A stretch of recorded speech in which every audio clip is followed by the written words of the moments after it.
Gaafis gaafachuun dhufeen jedhe yoo Na gaafadhu.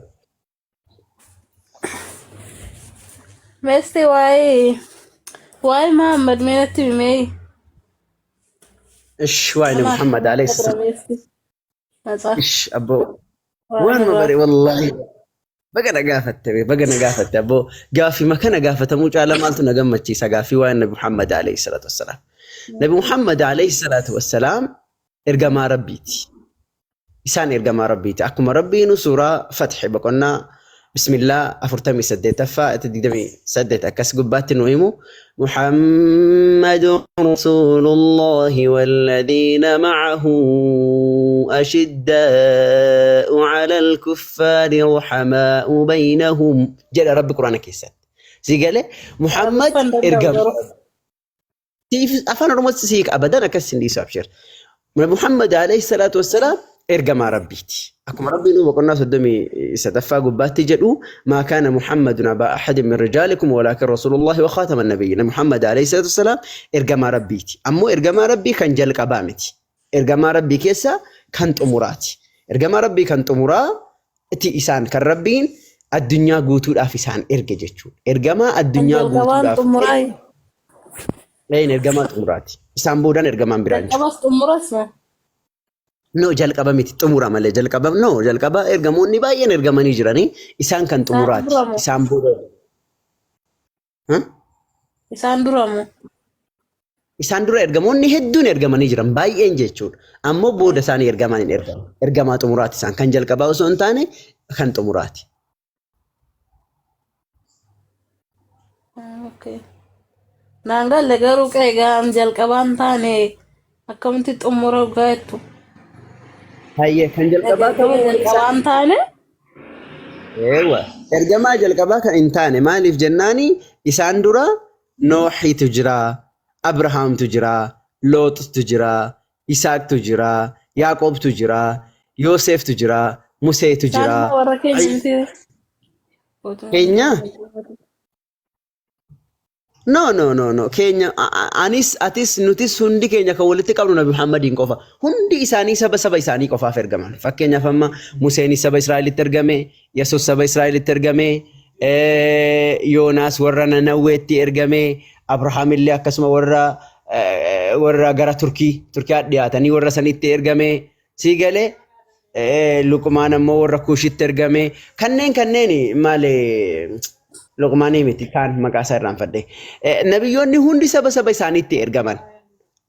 Keenya kanatti jettu Nabi Muhammad alayhi salaam. Keenya Nabi Muhammad kan addunyaa guutuudhaaf Oromoodhaafis, Amaaraafis, Arabaafis, Ajamaafis walitti qabaa hunda namaatiif kan ergame Nabi Muhammadiin qofa. Warri kaan saba isaaniitiif ergaman.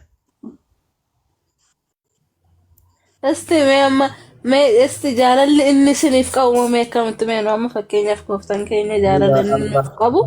Gochaa nama nutti agarsiiseera miti. Bagana yaadachiifte abboo jaalala. Bagana yaadachiifte bakka kana bagana yaadachiifte. Jaalalli inni nuuf qabu. Nabi Muhammad alayhi salaatu wassalaam gaaf tokko taa'anii otoo sahaabota wajjin taa'uu jiranii Rasuulli alayhi salaatu wassalaam akkasitti lafa akkasitti taraaraa akki jedhan. Ishtaqtu ilaa ikhwaanii jedhan.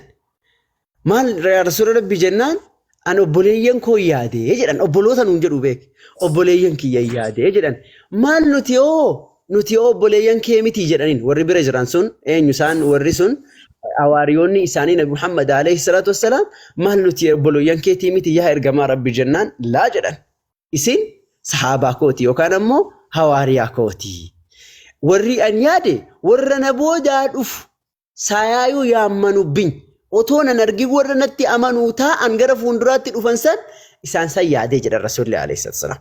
San qofallee miti Islaamummaa nuun gahuudhaan Rasuulli alayhi salaatu wassalaam akki ta'an saba keessatti dhalatan maatii irraa dhalatan obboloota adeerrota isaaniitiin reebaman intumaman haga dilluun gaalaa morma isaaniirra kaayamutti. Agaa nu'iif jecha.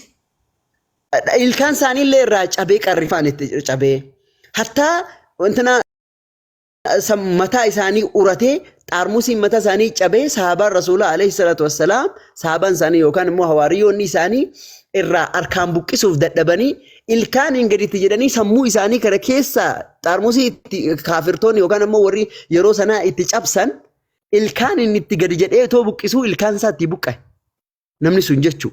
So sadarkaa kana biyya isaanii irraa ari'amanii kiiloomeetira 400 wayi deemanii biyya biraatti godaanan. Emoojii boo'ichaan fayyadaminaa tiktokiin nu adaba barakallahu fiikum.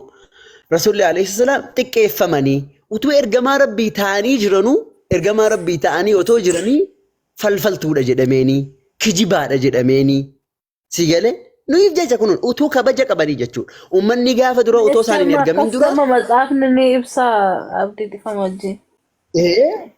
Hadiisan nu hima. Seenaan Nabi Muhammad alayhi salaam yoo qorattee fakkeenyaaf siiraa seenaan Nabi Muhammad alayhi salaam. Quraan irratti hin jiru beekila wanni sii galuu qabu seenaan Nabi Muhammad alayhi salaam quraan irratti hin barreeffamu. Sii galee seenaan isaanii kana irratti barreeffamu. Na dhageessaami. Akka dalaa'il nubuwwaa faa sii galee siiraa ibnu Hishaam faa kanneen keessa barreeffamee jira. Fakkeenyaaf amma akka dalaa'il nubuwwaa kan jedhamu faa kitaaba dalaa'il nubuwwaa akkasumallee kitaaba siiraa ibnu Hishaam kanneen keessa barreeffamee jira. Garuu akka keessanii fakkeenyaaf seenaan Yesuus illee wanni Yesuus dubbate illee hundi bakka tokkotti kitaaba tokko keessa barreeffamee Quraana keessatti waan Nabi Muhammad tasmallee hin barreeffamne. Bakki waan Nabi Muhammad dubbatame bakka 4 qofa. Maqaan Nabi Muhammad kan dhahamee dubbatame bakka 4 qofa Quraana keessatti. Hin dubbatamne waan Nabi Muhammad maaliif jennaan isaanitti dubbatamaa jira waan ta'eef rabbiin Quraana isaanitti dubbate waan ta'eef seenaan isaanii achi keessatti hin barreeffamne. Fakkeenyaaf seenaan nama tokkoo kan barreeffamu eega namni sun darbee inni booda dhufe jechuudha. Kanaaf miti amma ayidallee waan isaan booda dhufe ka. Kanaaf hin barreeffamne keessatti. La Quraanichumatu Nabi Muhammad rabbi alayhi salatu wassalam. La dhufaatii Quraana illee si hima rakkoon hin jiru si ibsa. Waan gaafis ta'e kamuu na gaafata si ibsaan. Wanni Quraana keessatti seenaan isaanii hin dubbatamanii fi maaliif beektaa? Quraanichumatu isaaniin rabbu'e akkamitti bu'ee si ibsa san rakkoon qabu.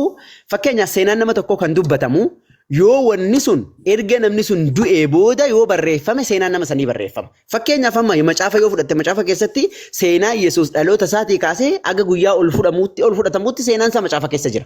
Maaliif jennaan macaafni eega inni ol fudhatame kan ammoo eega inni biyya lafaa kanarraa deemee barreeffame. Akkanaami akkasii bar akkas. Quraanni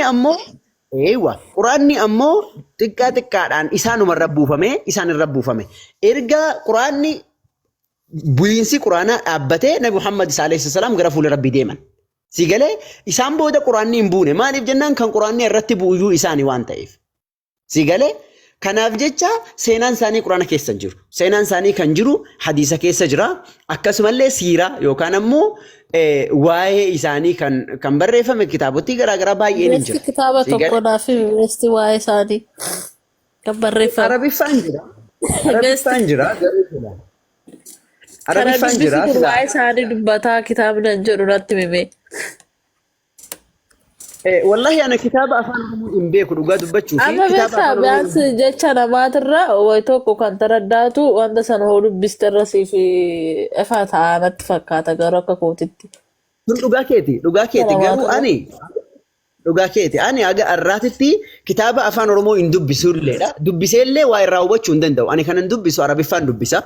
Kan kitaaba afaan Arabiffaa irraa immoo otoo Arabiffaatti kan dandeessu taate fakkeenyaaf amma akka dalaa'ilun nubuwwaa kan jedhu otoo isaan hin ergamin illee qabla al-ba'thi wa ba'da al-ba'thi kan jedhu jira. Otoo isaan nabiyyi ta'aniin ergaminii fi eega isaan ergaman illee kan jedhu kitaaba garaagaraa hedduu jira. Si galee sun ammoo Arabiffaan jira. Isa afaan Oromoo amma ijoolleen beekan yoo warri afaan Oromootti kaa'anii kan jiru yoo ta'e kitaaba sannaafaa eeranii si hima. Ana ammoo ammatti hin beeku kitaaba afaan Oromootti hiikamee jiru hin beeku.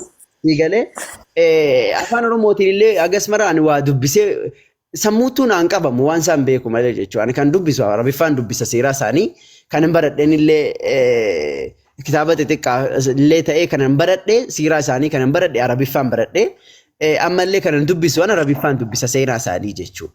Guutuutti kan hin dubbisu Arabiffaan. Afaan keenyaan hin jirre garuu. afaan keenyaan xiqqoo waan Racaala nama afaan kana kaayiloon hin beeku warra nama beeku natti fakkaatu. afaan keenyaan waliin jiraataniif namni keenya xiqqoo jechuun gama nama keenyaatiin irra ni jira malee waan biraa miti rakkoon biraan jiru beeki namni keenya hiikuu dhabuudha malee homaa rakkoon biraan jiru hiikamuu dhabuudha fakkeenyaaf amma quraanni afaan oromootti hiikamee ni jira angaruu siiraan isaaniis ammoo guutuu guutuutti kan arabiffarra jiru guutuu guutuutti afaan oromootti hiikameera jedhee hin agarree ammoo muraasni ni jira kan afaan oromootiin barreeffame seeraan isaanii akkaataatti barreeffame siiraan isaanii kan barreeffame ni jira agaarraa garuu ani hin agarree hin dubbisnellee sii galee injira garuu injira jechaa jiran jala kanallee ani takkaa garuu dubbisee hin beeku jechuudha. Ammoo injira namni beektan ammoo maqaa isaa dheeraa fi aappii isaa buufattee haa dubbistu. Ni jira warri jechaa jirtan siiraa sirrii jechuudha. Fakkeenyaaf amma garigariin kan daciifa osoo hin ta'in kan mawdu'a osoo hin ta'in siiraa sirrii kan ta'e jechuudha. Keessaan naa kaa'a ani ammoo siiraa rasuulaa afaan oromootiin. Okay. Kan sirrii jechuudha fakkeenyaaf riwaayaa qulqulluu ta'een kan jiru kan barreeffame akkasitti hiikamee jiru yoo jiraate naa hima inshaAllah. Buutee tiijiin? Hin buute. Deebii yoo jira. Iyyamatiin na gaafattu qabda garuu jalqaba. Eewusii iyyame. Yoo fedha kee taate qofa si gaafadhaan. Fedha naa deebisuudhaaf yoo fedha qabaatte qofa. Fedhaadha mitiire? Ani waaqa tokko isa lafaaf samii uume isa du'ee du'a mo'ee ka'e isa uumama 24 keessaa fakkeenya isaatiin na uummate kan sagada. Okay, waaqayyoomatu du'ee ka'e? Waaqayyoon du'u kan jedhamee caafame sun sirrii mitiire? Dogoggora? Sirriima. Sagalee waaqayyoo keessa tokkollee aga'i. Abdii. Waan hundumaa keessatti waan nun hojjennullee hin darba garuu dubbii waaqayyoo hin darbu akka har'aan ta'u gaafa fuula rabbii dhaabbannu tokko keenya waan facaafnee galfanna mitiire? Miti kun sirrii moo sirrii miti? Sirrii 100%. Waaqayyoo miti wayi Yesuusii miti nama akka keeyyuu kabajii jedha amantiin. Nan sobee? Nama akka kee? Nama mallee kabajii jedha. Jedha dhugaa. Sirriidha miti?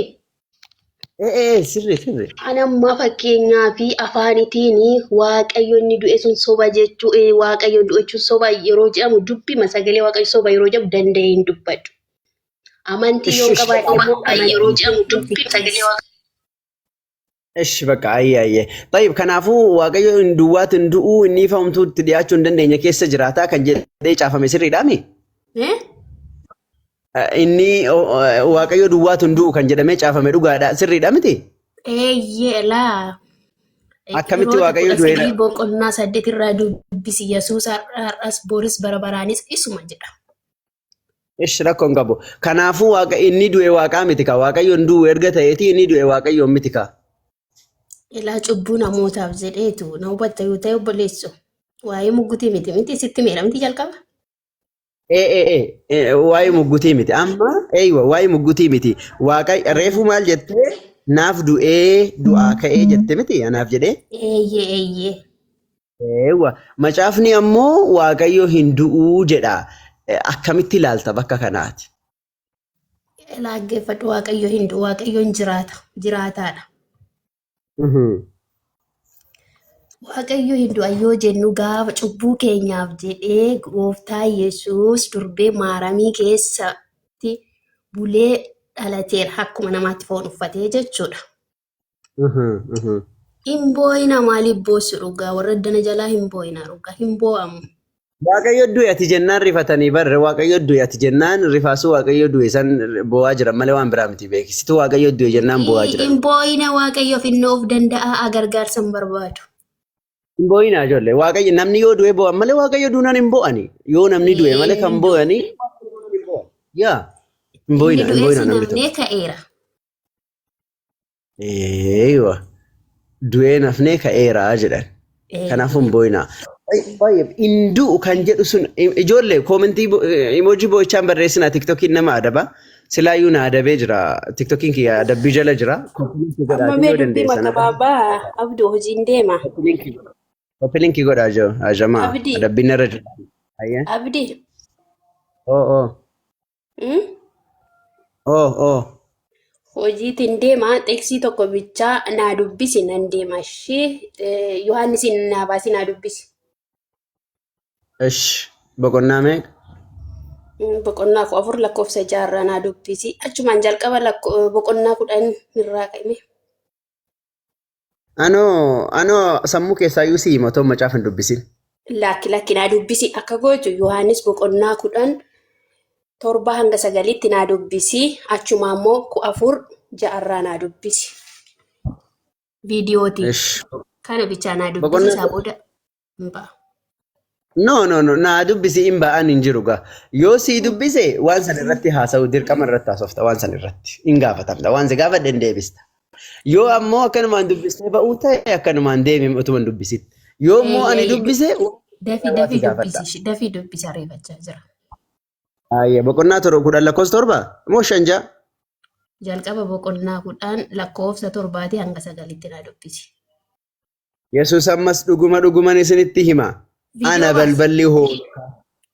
Viidiyoo bani. No amma naan mijaa'u sorry. Akkanuma si dubbisa. Hin shakkitaa? Yoon si dubbisa hin shakkitaa kanaan? Laa ani hin shakku dhugaa hin shakku shakkii hin qabu. Ish. Akkas jedha. Yesuus itti fufee dhuguman isinitti hima. Ana balballi hoolotaa warri na dura dhufanii karaa biraatiin lixan hundinuu hattu. Yaa. Saamtuudhas hoolonni garuu isaaniif hin dhageenye. Balbalichi anaan ol galu inni anaan ol galu in fayya. Olin gala. Dhiisi bakka. Dheedicha sin argataa jedha. Dheedicha sin argataa. Eeyya akkamitti hiikte kana? Okay, hoolonni eenyu? Akka keetiif hoolonni eenyu siif? Okay, hoolonni isinii? Okay, an biraas naa dubbisi amma isaa booda jechuun isa qo'adhu booda anaaf naa galeera waan ta'eef.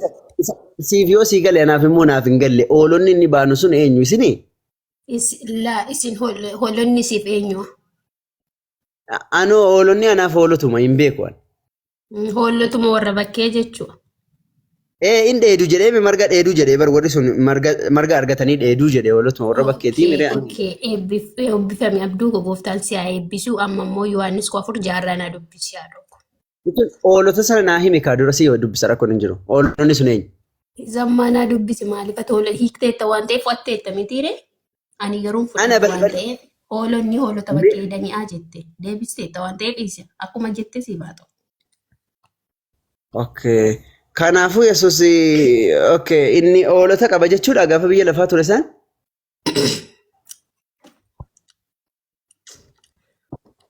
Amma naa dubbisii obboleessa gosa yoo si galee siif haa galu maalan go'aree dhugaa. Hoolota in eegamoo akkami jechuun naaf hin galle. In eegaa inni hoolota isaan? Hoolota eegaa ture siin jedhamu dura yeroo Yesuus hoolota qabaa. Okay, hoolota eegaa ture gaafa Jiranittan beekaa jette.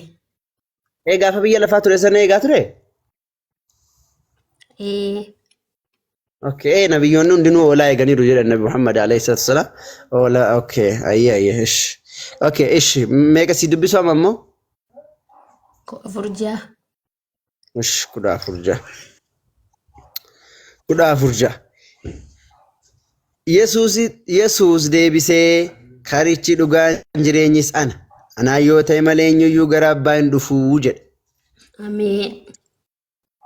Insigaa Abbaan- kanaa booda hayyeesse. Eenyu abbaan? Insigaa eebbifamee gooftaan koo si haa eebbisu hubannaa fi ogummaa immoo- immoo hunduma keenyaaf haa laatu waaqayyooma mootummaa isaarratti nu haa yaadatu. Nagaan naa ta'u. Bakka deemtee? Nan deema shimaa hojii deemaa jira. Karaan dugdatti siisaa siif haa ta'u deem. Dugda titiisa maal dhiyeessaa si'ati nama eessaadha garuu? Jechuun siif haa gabaabbatu jechuu kiyya bar kan handaaqqoo yoo jedhamu Dugdati siruma isaa Oromoon karaan dugda titiisa namaa siif haa ta'u kan jedhan har'a nagaye. jechuun waan Oromoon jedhe dirqama miti maal anis Oromoodha waan ta'eef ofii kiyyaallee uummachuun qaba dirqama waan namni duraan jedhee darbe jechuun qaba ani kan biraan uummadhu. Amma titiisa jechuun kee na tuffachuu keedha miti naaf gaariidha kan si baasisa. Amma utuun lukkuu jedhees immoo si tuffachuudha bar lukkuunis waan tuffata waanuma gadiiti bar isinillee waanuma miilaa gadiiti lukkuunis. Obboleettiif jechuu dandeessa amma wal goyoomsina abdii lakki qulqulloofne amantii keenya keenyaan jiraachuu nu wayya. Dhugaa waaqa isa jiraatannoo akkasii miti jechuudhaan fakkeenyaaf yoo lukkuu jedhe xiqqoo taakkuu tokko dhuma fageessii miti titisa yoo jedhe daftee gabbuutee bakka hojii keetii akka itti geessu barbaade gabaabduudhaa miisiin xiqqishoo wahiiti. Waan gaariif jette taanaani bara kee waan gaariif si eeggatu. Ameen. Eebbifame ati abbaa nama. Isa kanaafiyyuu baay'ee si jaalladha baay'een si kabajaa. Galatoom. Hin badini yeroo. Jannatatti makoo lagi. Ani jaallu kabaayisu. No akka kanaa yoo duutu yoo Yesuusin utuu waaqa jettu duute jannata arguu miti foole isaa iyyuu dhageessu. Dhugaa si kabaja jedhee dhugaa sin dhossuwan. Yesuus Kiristoosiin waaqa utuu dhugaan dhosiin dhugaa gatii qaba. Sagalee waaqayyoo itti dabaluun irraa hir'isuun mataan gatii guddaa nama kaffalchiisa. Akkasi dhugaa keeti. Yoo utoo ilma namaa kanaan Yesuus ilma namaa kanaan utoo waaqa jettu yoo duute foolee jannataallee hin argitu garaa kee muradhu. Dhugaa sitti himaan. Maal siin jechuu barbaade ammaree maal jedharee yeroo karaanis dhugaanis jireenyis karaan yoo anaan ta'e malee garabbaadhe. Na waamte laalika. Deebii bakka. Tiiji jirtaa?